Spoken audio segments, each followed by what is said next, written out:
জামাতের আমিরের যে আইডিটা আপনার হ্যাক হয়েছে, গতকালকে আমাদের সেকেন্ড রেজাল্ট হয়েছে, 1 মিনিটের মধ্যে স্ক্রিনশটটা নেওয়া হয়, তখন বিয়েও কিন্তু হয় না। তোরা জানতো যে এটা হ্যাক হবে বলে এবং চুপচাপ থাকে একযোগে, তখন 3-4 ঘন্টা পরে এসে সব মানে পেজে দিয়ে এটাকে একটা তারা সিন্ডিকেটভাবে ভাইরাল করার চেষ্টা করে। এটি আগের থেকে জানা যে জামাত ইসলামী কি করে একটু মানুষকে প্রশ্নবিদ্ধ করা যায়। দুইটা একই সূত্রে আমার কাছে মনে হচ্ছে এই দুইটা আইডি হ্যাকের পিছনে বিএনপির কেন্দ্রীয় কমান্ডের নেতৃত্বে সম্পৃক্ততা আছে। নীলুফার চৌধুরী মনিও বলছিলেন যে আপনাদের যে এত অ্যাডমিন সবসময় বলা হয়, জামাতের তরফ থেকেও বলা হয় যে এত শক্ত স্ট্রং একটা সাইবার সিকিউরিটি জামাতের আছে, সাইবার টিম অনেক বড় জামায়াতের, তাহলে দলের প্রধানের আইডির সুরক্ষা এত কম কেন হবে?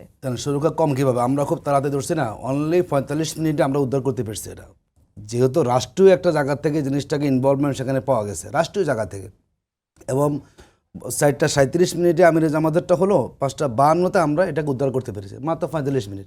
আমরা দেখলাম এর মধ্যে স্ক্রিনশট নেওয়া হয়ে গেছে, একযোগে রাত 12টা গিয়ে সব মানে ফেজ থেকে একসাথে করা হয়। তার মানে ওরা জানতো এখন হ্যাক হবে, 1-1.5 মিনিট ওই পোস্টটা সেখানে ছিল, এর মধ্যে স্ক্রিনশট হয়ে গেছে এবং সব জায়গায়। তার মানে এটা একদম খুব সাধারণ।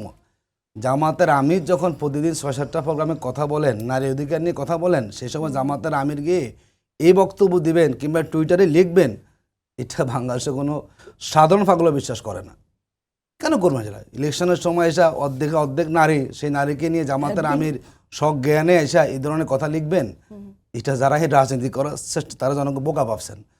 যথেষ্ট জনগণ বুদ্ধিমান এবং জনগণ বুঝে গেছে যে এটা একটা রাজনৈতিক ফায়দা হাসিল করার জন্য একটা বড় দলের উপর থেকে সুনির্দিষ্টভাবে অ্যাসাইনমেন্ট দিয়ে এই কাজটা সেখানে করা হয়েছে।